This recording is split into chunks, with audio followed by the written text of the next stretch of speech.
और आइए पहली खबर की ओर चलते हैं। रूस और यूक्रेन के बीच युद्ध को रोकने की बातचीत के अगले चरण के तहत अमेरिकी दूत मॉस्को में हैं। दरअसल सऊदी अरब में रूस और यूक्रेन के प्रतिनिधियों के बीच बातचीत हुई थी। उसमें एक 30 दिन के तात्कालिक युद्ध विराम का प्रस्ताव तैयार किया गया था, जिस पर बातचीत के लिए ही अमेरिकी दूत रूस में हैं। हालांकि रूस की ओर से आ रही प्रतिक्रिया से यह लग रहा है कि रूस इतनी आसानी से युद्ध विराम के लिए मानने वाला नहीं है। ये रिपोर्ट देखिए।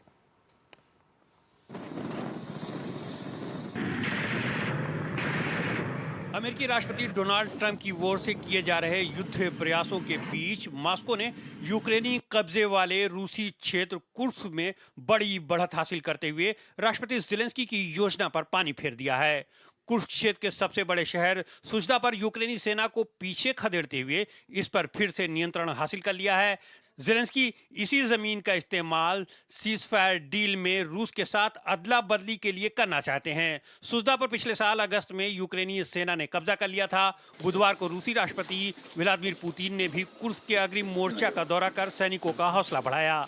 हालांकि यूक्रेनी सेना का कहना है कि उसके कुछ सैनिक कुर्स्क से वापस लौट रहे हैं। इस बीच मंगलवार को जिद्दा में हुई अमेरिका यूक्रेन वार्ता के नतीजों पर चर्चा के लिए अमेरिकी प्रतिनिधि स्टीव विटकॉफ मॉस्को पहुंचे। जिद्दा बैठक में दोनों देशों ने 30 दिन के युद्ध विराम पर सहमति जताई है। हालांकि रूस पहले से ही अस्थायी युद्ध विराम का विरोध करता आया है। ऐसी ही एक आवाज क्रेमलिन से आज बुलंद हुई। पुतिन के एक वरिष्ठ सहयोगी यूरी उशाको ने कीव के साथ अस्थायी युद्ध विराम को खारिज करते हुए कहा कि इसका कोई मतलब नहीं है, बल्कि सिर्फ यूक्रेन को अस्थायी राहत देना है। वहीं रूस स्थायी शांति के बाद यूक्रेन में किसी तरह की शांति सेना की मौजूदगी से इनकार करता रहा है। हालांकि उन्होंने कहा कि इस पर आधिकारिक फैसला राष्ट्रपति पुतिन ही लेंगे। यूक्रेन युद्ध खत्म होने की स्थिति में सुरक्षा गारंटी की मांग करता आया है। हालांकि अमेरिका का इस पर रुख साफ है कि वो ऐसी किसी भी सेना का हिस्सा नहीं बनेगा जिसकी तैनाती यूक्रेन में होगी, जबकि यूरोप के कई देश इसके पक्ष में हैं। नाटो का एक और सदस्य देश फिनलैंड ने साफ कर दिया है कि वो यूक्रेन में अपनी सेना नहीं भेजेगा। इस बीच राष्ट्रपति पुतिन ने बेलारूस के अपने समकक्ष अलेक्जेंडर लुकाशेंको के साथ मुलाकात की। सूत्रों के मुताबिक समझौते के लिए पुतिन की 3 प्रमुख शर्तें बताई जा रही हैं। पहली, यूक्रेन अपनी औपचारिक तटस्थता की प्रतिबद्धता जताए। दूसरा, नाटो में शामिल होने की किसी भी आकांक्षा को छोड़ दे। और तीसरे, कब्जे वाले इलाके पर रूसी दावों की मान्यता दी जाए। इससे पहले अमेरिकी राष्ट्रपति ट्रंप ने पुतिन को चेतावनी देते हुए कहा था कि अगर रूस यूक्रेन के खिलाफ जंग जारी रखता है तो उसे सख्त आर्थिक परिणाम भुगतने होंगे। और इस खबर पर बात करने के लिए हमारे साथ जुड़ रहे विदेशी मामलों के जानकार रिटायर्ड मेजर जनरल ध्रुव कटोच हमारे साथ जुड़ रहे। सर, बहुत बहुत स्वागत है आपका हमारे इस कार्यक्रम में। सबसे पहला सवाल आपसे हम यही जानना चाहेंगे कि अभी कुछ ही देर पहले जो बेलारूसियन नेता हैं लुकाशेंको और व्लादिमीर पुतिन की एक जॉइंट प्रेस कॉन्फ्रेंस हुई है। वहाँ पर व्लादिमीर पुतिन से पूछा गया था सीज फायर को लेकर के, जो 30 दिन का प्रस्ताव है उसको लेकर के। तो पुतिन ने साफ कहा कि वो इस तरह के सीज फायर के लिए तैयार हैं, लेकिन उनके दिमाग में कई सारे सवाल हैं। उन्होंने वो सवाल भी वहाँ पर रखे कि इन 30 दिनों के दौरान क्या होगा, क्या पश्चिमी देश यूक्रेन को मदद करते रहेंगे, और साथ ही साथ उन्होंने कहा कि ये युद्ध क्यों शुरू हुआ, इसका जो असली कारण है जब तक उसको खत्म ना किया जाए तब तक इस तरह के सीज फायर के कोई मायने नहीं है। तो क्या कुछ कहेंगे आप? क्या इतना आसान है रूस को मनाना, या रूस जिस तरह से अभी कई सारी शर्तें लगा रहा है? व्लादिमीर पुतिन ने कहा कि वो पहले डोनाल्ड ट्रंप से बातचीत करेंगे, उसके बाद कोई फैसला लेंगे। क्या कुछ कहेंगे आप? धन्यवाद जोशी जी। देखिए, इसमें 2 चीजें हैं, एक तो है सीज फायर और दूसरा है शांति। अभी मुझे लगता है आगे वाले दिनों में किसी न किसी तरह से ये सीज फायर लागू हो जाएगा। इसका मतलब है हो सकता है 30 दिन के लिए, हो सकता है इससे ज्यादा। लेकिन क्या शांति आएगी? वो तभी आएगी जब जो प्रेसिडेंट पुतिन जब बात कर रहे हैं कि उनके कई जो प्रॉब्लम्स है जो पहले हल होना चाहिए अगर आप पूरी तरह से शांति चाहते हैं तो वो मैं समझता हूं नेटो को और वेस्टर्न यूरोप को इस विषय के ऊपर बहुत ध्यान से सुनना चाहिए। मैं आपको एक बात बताता हूं, किसी भी हालत में रूस ये एक्सेप्ट नहीं करेगा कि यूक्रेन नेटो का हिस्सा बन जाए। वो एक युद्ध का विषय है और वो कभी नहीं मानेंगे।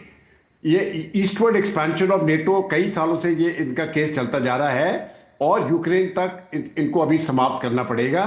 अगर ये वेस्टर्न कंट्रीज इसको नहीं समझते हैं तो मैं समझता हूं ये युद्ध चलता रहेगा। एक तो ये है। दूसरा, जो टेरिटरीज की बात की है, अभी देखिए ये जो डॉनबास का जो इलाका है जिसका जिक्र बार बार प्रेसिडेंट पुतिन करते हैं, और के आगे ज़पोरिज़्की की इलाका आता है और फिर क्रीमिया के साथ मिल जाता है जी। देखिए, क्रीमिया को वापस लेना वो तो सवाल ही नहीं उठता है। क्रीमिया बहुत सालों से यूक्रेन बनने से पहले से ही ये रूस का हिस्सा था।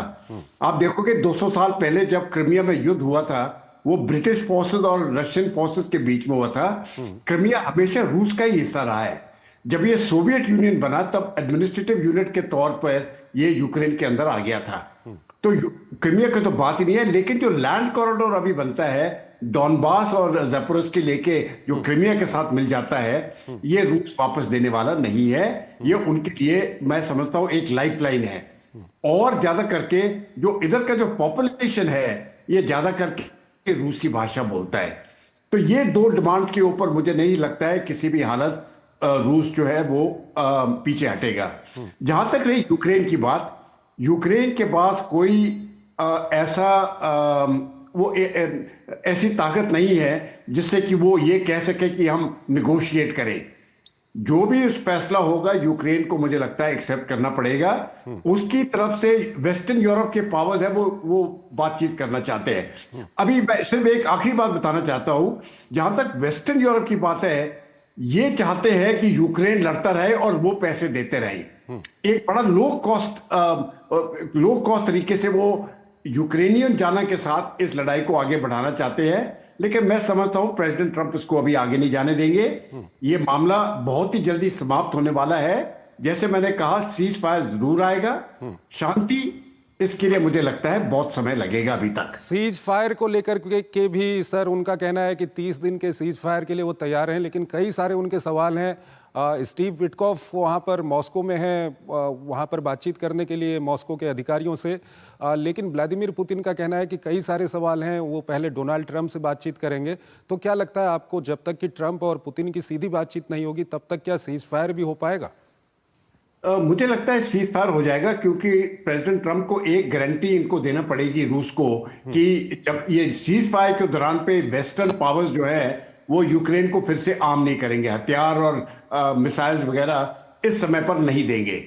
अगर इतनी एश्योरेंस मिल जाती है तो मुझे लगता है प्रेसिडेंट पुतिन मान जाएंगे। प्रेसिडेंट ट्रंप ने कहा है कि वो अगर नहीं मानते तो बहुत सैंक्शंस लगाएंगे, बहुत जबरदस्त सैंक्शंस लगाएंगे रूस के ऊपर। लेकिन देखिए, सैंक्शन तो पिछले 30 साल से चले आ रहे हैं, युद्ध तब भी चलता रहा है और रूस कमजोर नहीं हुआ है। इस दौरान जो कमजोर हुए हैं वो वेस्टर्न यूरोप कमजोर हुआ है। तो मुझे लगता है सैंक्शन से प्रेसिडेंट पुतिन नहीं डरेंगे। लेकिन पूरी दुनिया चाहती है शांति, अमेरिका भी चाहता है, भारत चाहता है, पूरी दुनिया चाहती है। तो उस शांति के लिए मुझे लगता है प्रेसिडेंट ट्रंप को वेस्टर्न नेटो के ऊपर और ये यूरोपियन यूनियन है इनके ऊपर दबाव डालना मैं समझता हूं बहुत जरूरी है कि वो इस लड़ाई को आगे ना बढ़ाए। ये लड़ाई उनकी तरफ से बढ़ा दी गई है और उनको मुझे लगता है इस समय पर ये रोक देने की आवश्यकता है। सर, इसमें अगर हम बातचीत की भी बात करें तो कहीं ना कहीं अब तकरीबन इतना साफ हो गया है कि अमेरिका रूस से सीधे बातचीत कर रहा है। स्टीव विटकॉफ वहाँ पर हैं। व्लादिमीर पुतिन का कहना है कि उनके दिमाग में कई सारे सवाल हैं, वो पहले डोनाल्ड ट्रंप से बातचीत करेंगे। तो यूरोपीय देशों के बारे में क्या कुछ कहेंगे? कहीं ना कहीं वो अब पूरी तरह आउट हो चुके हैं इस प्रोसेस से? नहीं, प्रॉब्लम तो यही है जोशी जी कि वो आउट नहीं हुए हैं। अगर वो आउट हो गए होते तो मुझे लगता है ये सीज फायर अभी तक हो गया होता। यूरोपियन देशों के पास पैसा है और वो कमिट कर रहे हैं $900 बिलियन या कुछ ऐसा फिगर मैंने सुना है कि वो अगले कुछ सालों तक ये देते रहेंगे यूक्रेन को लड़ाई को जारी रखने के लिए। अभी इससे क्या होता है कि जो ज्यादा करके जो हथियार यूरोपियन यूनियन की तरफ से जा रहे हैं वो उनके देश बना रहे हैं, तो उनके जो डिफेंस मैन्युफैक्चरिंग सेक्टर है उसको फायदा होता जा रहा है। तो लेकिन जाने जो जारी है, नुकसान जो हो रहा है वो यूक्रेन के लोगों को हो रहा है। तो मुझे लगता है कि इस समय पर प्रेसिडेंट जेलेंस्की जो यूक्रेन के प्रेसिडेंट है उसकी मुझे लगता है ज्यादा देर टिकना वो संभव नहीं है। उनको शांति के लिए मुझे लगता है कहीं कभी ना कभी जाना पड़ेगा। उन्होंने अपने देश को बिल्कुल नीचे तक बिगाड़ दिया है। तो यूरोपियन यूनियन को मुझे लगता है वो प्रेशर सिर्फ डोनाल्ड ट्रंप ही लगा सकते हैं कि देखिए इसको बंद करो, नहीं तो वो अपना नेटो को सपोर्ट कम कर देंगे या खत्म कर देंगे। तो ये यूरोपियन यूनियन या नेटो को भी मुझे लगता है कुछ इस विषय के ऊपर सोच विचार करने की आवश्यकता है, क्योंकि अगर वो नहीं करेंगे तो ये लड़ाई फिर मुझे नहीं लगता है कि सीज फायर अगर वेस्टर्न कंट्री से सपोर्ट आता रहेगा तो ये सीज फायर तक भी मुझे लगता है मुश्किल होगा। लेकिन वो सपोर्ट बंद हो गया, या सीज फायर मैं समझता हूं 100% हो जाएगा। आगे पीस किस प्रकार से आती है, शांति कैसे होती है, उसमें मुझे लगता है प्रॉब्लम होगी। यानी कि फिलहाल रूस की ओर से कई सारे सवाल उठाए गए हैं। इन सवालों का जवाब कब तक पश्चिमी देशों की ओर से और खासकर अमेरिका की ओर से मिलता है, इस पर यह डिपेंड करेगा कि कब से ये सीज फायर वहाँ पर लागू हो पाएगा। लेकिन फिलहाल तो आज की अगर हम बात करें तो अभी युद्ध जारी है और आने वाले दिनों में कब से ये सीज फायर लागू होगा, किन हालात में होगा, ये सब कुछ